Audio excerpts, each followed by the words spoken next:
Et que les Ivoiriens le sachent, c'est très bien.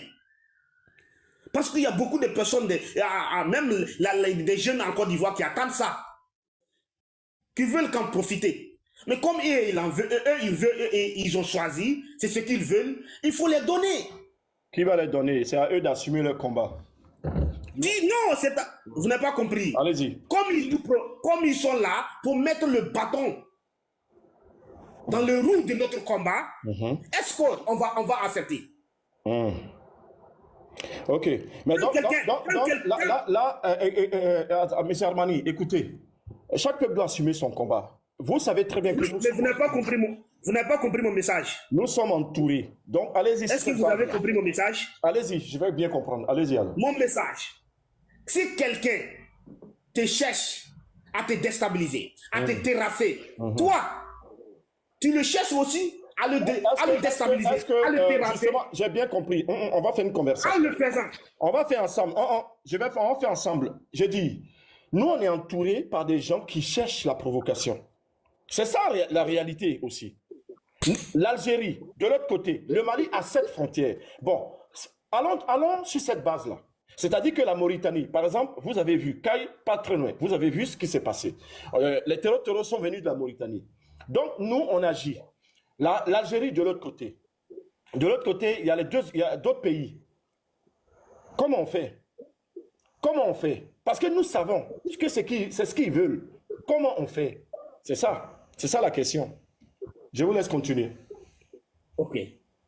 C'est ce que j'ai souligné en disant il va falloir faire la fermeture, c'est-à-dire que nous savons qu'il y a des gens à côté. Nous sommes entourés de certaines personnes qui ne sont pas, qui sont toujours contre nous, qui veulent que cette situation, pour pouvoir rentrer et venimer la situation, n'est-ce pas?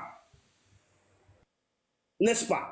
Mais il ne faut jamais regarder ces gens et baisser le bras et laisser cet individu. Parce que en le laissant, c'est une provocation. Quand il fait, on se tait. Il continue à faire, il veut dire que non, c'est là, ils ne pourront rien. Ils ne pourront rien. C'est comme. Donc il faut lui montrer que nous, qui que ce soit dans la sous-région, on n'a pas peur de personne. Tous ceux qui sont entourés, nous allons nous battre et nous allons nous défendre. Le peuple AIS du Sahélien est debout. Et nos dirigeants sont debout. D'où vient le mal, nous allons le combattre. Et tous ceux qui ont décidé le mal, qui veulent le mal, on va les rejoindre. Et ça sera partout. La pagaille qu'ils veulent dans la région, on va les créer. C'est tout. Il faut rester avec la tête haut et répondre à ces gens-là. Et vous verrez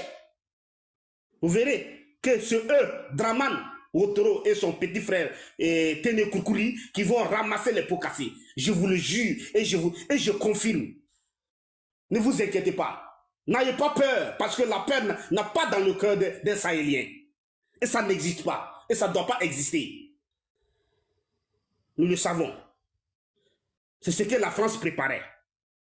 Et mettre ces individus-là devant pour qu'ils puissent et continuer à chercher notre bouche, à venir provoquer le peuple de l'AIS pour pouvoir rentrer. Mais ils ne pourront pas. Ils ne pourront pas. Et c'est là ils verront le monde entier devant les jeux qu'ils vont regretter que le peuple sahélien est déterminé dans son combat, que le territoire sahélien est un territoire sacré. Et ça sera ceux qui vont essayer d'amener le mal sera leur tombeau. Parce qu'on va les enterrer là-bas. Je vous le dis et je confirme. Merci beaucoup. Je m'arrête là, le frère. Merci à Margénie. Il y a quelque chose que je vais dire, tapoter le lèvre.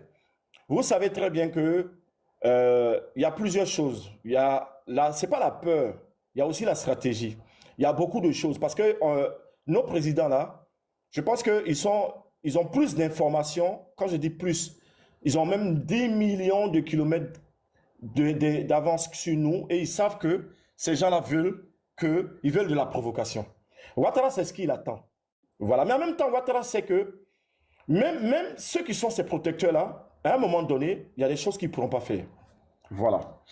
Donc, aujourd'hui, la question est, pour moi, il faut l'équilibre de la terreur. C'est-à-dire quoi? C'est-à-dire qu'il faut s'armer massivement.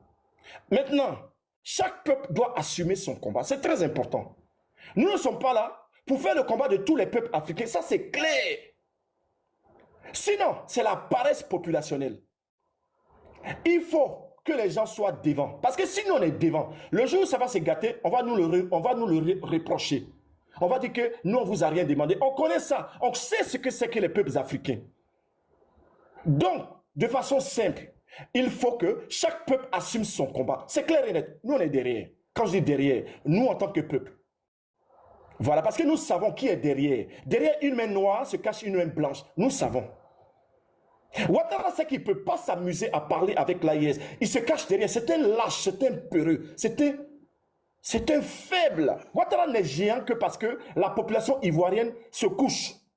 Si les gens se lèvent, Ouattara va courir. C'est ça la vérité. Il ne faut pas qu'on se mente. Ouattara n'est pas légitime. Ouattara n'est pas populaire. Mais il essaie de vendre, en tout cas, l'idée que lui, il le soit. Donc, il a les encagoulés qui font peur à tout le monde. Mais à un moment donné, la peur doit changer de camp. On est à 3-4 mois des élections. Les gens disent, dans 1 mois, 2 mois. Dans 1 mois, 2 mois, vous allez faire quoi?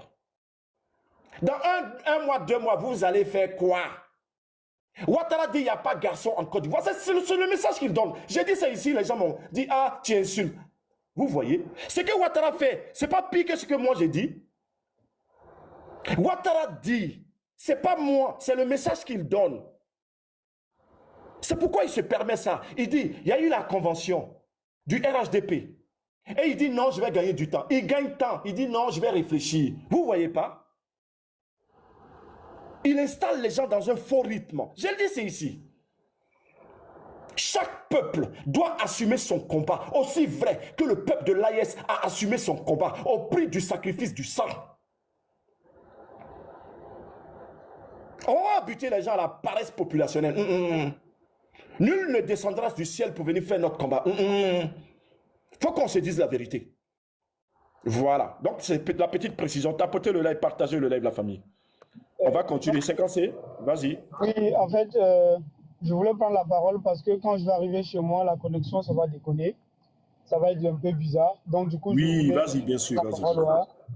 En fait, ce que tu as dit, en fait, c'est important de bien maintenir ça pour que les gens puissent comprendre.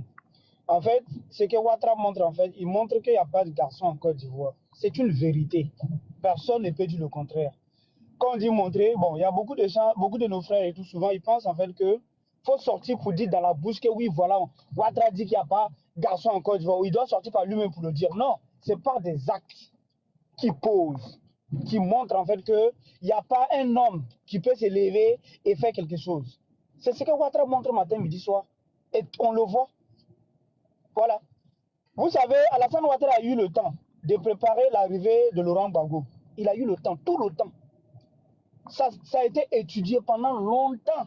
Comment on va faire pour maîtriser ces gens-là? Pour ne pas qu'ils ne puissent même pas pouvoir se soulever. Ouattara a eu le temps de préparer ça. Vous pensez que c'est des trucs qui sont comme ça? Moi, je vois des gens qui s'agitent sur les réseaux sociaux. Ils pensent qu'ils peuvent créer quelque chose. Vous ne pouvez absolument rien créer. Parce qu'Alassane Ouattara a étudié les Ivoiriens. Il a pris tout le temps d'étudier les gens pour mettre ces choses en place. La seule manière de dégager ces gens-là, il faut que, au sein de l'armée, quelqu'un prenne sa responsabilité. Oui, quelqu'un prend sa responsabilité appuyé par le peuple. Maintenant, on sait très bien que le peuple aussi peut faire ça. Mais est-ce que ceux-là, ils peuvent le faire sur les réseaux sociaux, insulter les autres pays? De vous à moi, vous pensez que certaines personnes sont capables de le faire? Ben non. C'est une vérité. Voilà. Donc, il y a certaines personnes qui aiment crier sur les réseaux sociaux, mais sur le terrain, si on les dit de mobiliser même 10 personnes, ils ne sont pas capables. C'est une vérité. Quand tu es un incapable, il ne faut pas seulement crier sur les réseaux sociaux. Il faut aussi être mobile sur le terrain. C'est très important. C'est clair. Voilà. Donc, moi, je voulais dire ça pour que ça rentre dans les oreilles de certaines personnes. Voilà. Parce que si ça ne rentre pas dans votre oreille, vous allez penser en fait que vous êtes capable. Vous n'êtes pas capable. Si tu es capable, fais-le. Là, comme ça, on arrête de parler. C'est de ça qu'il s'agit. Et maintenant, je voulais revenir sur le... En fait, au Moutou, il y a quelque chose qu'il faut préciser. Il faut maintenir sur ça pour que les gens ils puissent comprendre. En fait, quand on parle de le papa qui a été arrêté, le député et de l'AUS qui a été arrêté, il faut maintenir sur quelque chose. Vous voyez le monsieur qui est monté, qui a parlé en Morée, il a dit qu'il ne savait pas. Il ne savait pas que... en fait, c'était en plein funérailles qu'ils sont venus l'arrêter. Il a dit qu'il ne savait pas. C'est quand il a fait le live qu'il a compris en fait que c'était en plein funérailles qu'ils l'ont arrêté. C'est pour dire en fait que c'est interdit dans nos coutumes. Quelqu'un qui est au funérailles, on vient l'arrêter, c'est interdit. Il faut maintenir sur ça pour que les gens puissent comprendre qui est Alassane Ouattara. Qui est Alassane Ouattara en vrai? C'est une personne qui n'a pas de morale. Ce n'est pas un Africain. C'est un fabriqué. Voilà. Il faut maintenir sur ça pour que les gens puissent comprendre que ce monsieur qui est installé en Côte d'Ivoire, c'est une personne en fait qui n'a pas de morale. Il s'en fout. C'est une gente qui est installée en Côte d'Ivoire. Eux, ils s'en foutent. Il n'y a pas de loi là-bas. C'est de la jungle. Voilà. Donc, je pense qu'il faut maintenir sur ça pour que les gens puissent comprendre. Comprendre qui est réellement Alassane Ouattara. Et tout ce qu'il est en train de faire et tout, il y a quelque chose aussi qu'on a oublié. Vous vous rappelez, en 2024, Alassane Ouattara a donné des papiers ivoiriens aux Syriens. Je ne sais pas si vous vous rappelez.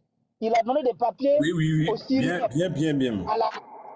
Voilà. Donc, Alassane Ouattara, aujourd'hui, la Côte d'Ivoire n'a pas d'armée. Sinon, comment se fait-il que les deux VDP burkinabés ont arrêté 5 gendarmes ivoiriens? Comment se fait-il? Comment se fait-il que 2 VDP burkinabés, 2 civils, ont arrêté 5 gendarmes ivoiriens? Il n'y a pas de formation. Il n'y a pas d'armée en Côte d'Ivoire. Aujourd'hui, là, Alassane Ouattara s'appuie sur des Libanais. C'est deux VDP, hein. C'est 2 filles VDP. Ok, voilà.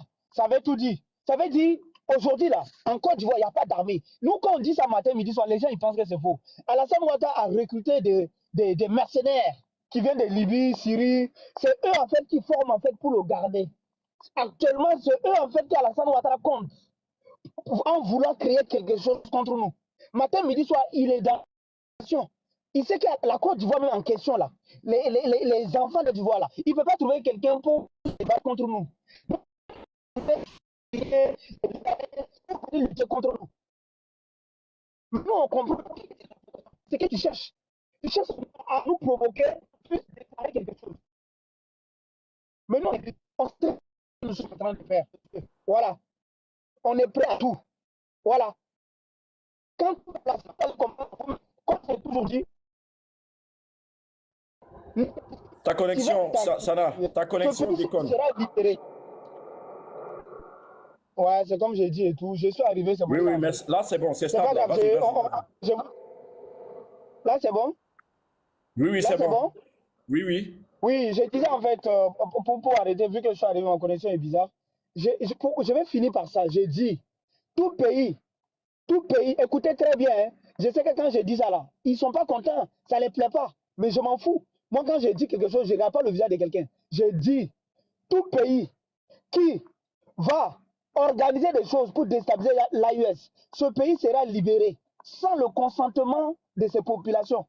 Je répète, j'ai dit, tout pays qui va se mettre en complicité pour attaquer l'AUS, pour déstabiliser l'AUS, ce pays sera libéré sans le consentement de ces populations. On n'a pas besoin de votre avis. On va libérer votre pays à votre place. Parce que certains ne sont pas capables. Ils sont beaucoup à crier sur les réseaux sociaux. Voilà, crier comme des moutons qui ne servent absolument à rien. Mobilisez-vous sur le terrain pour libérer votre pays. C'est ça le plus important. Voilà. Donc, si vous laissez, vous n'êtes pas capable de libérer vos pays, je dis, nous, on va libérer ça à votre place.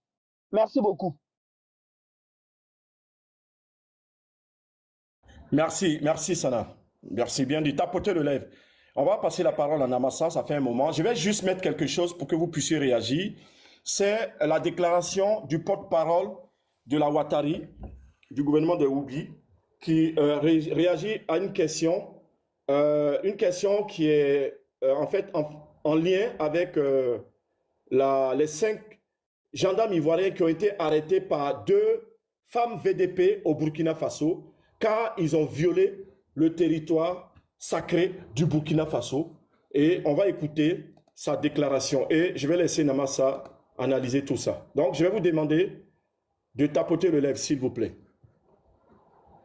Volontaire pour la défense de la patrie, avant d'expliquer les conditions. Je vais mettre un peu plus loin. Voilà. Tapoter le lèvre. Voilà. Tapoter le lèvre. De libération. Le plus important est qu'ils aient été libérés. À la suite donc d'un contact qu'il y a eu entre le ministère d'État, le ministère de la Défense ivoirien et le ministère de la Défense donc burkinabé. Vous devez vous souvenir que les deux ministres se sont déjà rencontrés donc en territoire ivoirien, qu'il existe donc désormais un canal donc, pour pouvoir aborder ces préoccupations-là. Nos frontières sont ce qu'elles sont, les limites ne sont pas toujours très nettes, donc il arrive que nos hommes traversent donc la frontière ou que les hommes armés du Burkina traversent aussi la frontière côté ivoirien, mais aujourd'hui un canal est trouvé pour régler donc ce genre de situation. Il n'y a pas que avec le Burkina que ça arrive, c'est déjà arrivé avec la Guinée également, mais dans un cadre de dialogue, de concertation, ce sont des problèmes qui trouvent toujours solution. Il y a 2 mois, c'était des VDP qui avaient été arrêtés du côté ivoirien par les forces de l'ordre, près de la frontière, avant d'être... Voilà. Ouais, ça, Namassa, je te laisse aller, je te laisse continuer.